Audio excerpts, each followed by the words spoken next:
Hello, fellow artists. Thank you for joining me. Today, I just wanted to talk about a few videos that I have been putting together for my online school.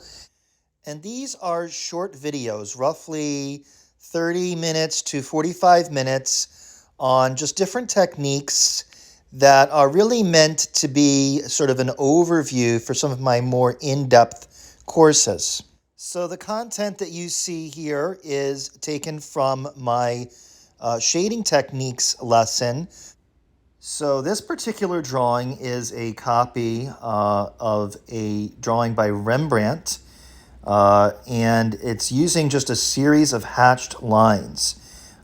So I talk about, these different approaches, and I pair them with examples of old master drawings. I think, the historical importance of these techniques is important to discuss. So we kind of take a look at how other artists have used the techniques. And then I discuss how that can be really incorporated into your own drawing style. I think of this really as the language of art. It's very important to know what materials you want to use, and that will really contribute to your particular drawing style. So here I'm using a technique where I'm stumping, and this can be done with any type of blending tool, really. I'm using a Q-tip in this case, but you can use a tortillon or a shader or even a brush to kind of smear the drawing medium onto the paper and create very smooth transitions. So this is quite different from the technique that you saw previously, where I was just using a series of bold hatched lines.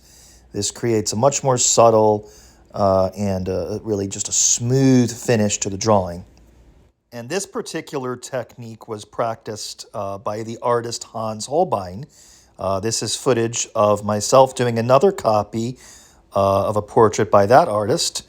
And I'm using chalk, different colored chalks on a toned paper. And I'm just applying the medium with a brush. And you can immediately see how soft and subtle those gradations from light to dark are, which is really quite signature of Holbein's work.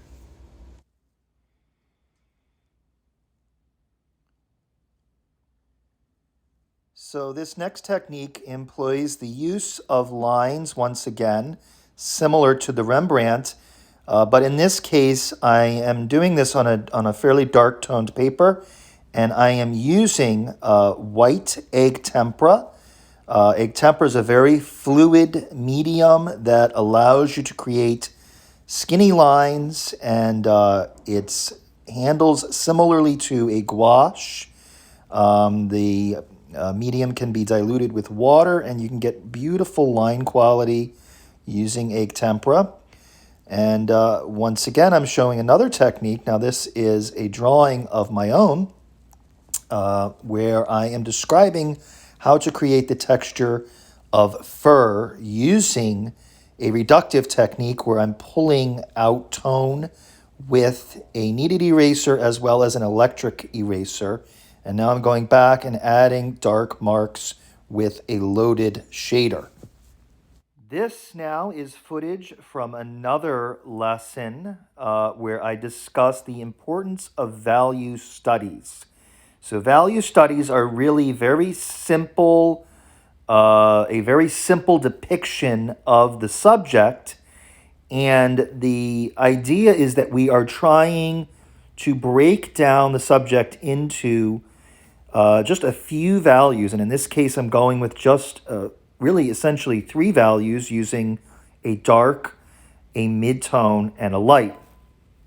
And this is a copy after the artist Vermeer. This is one of his most famous paintings of a girl with a pearl earring.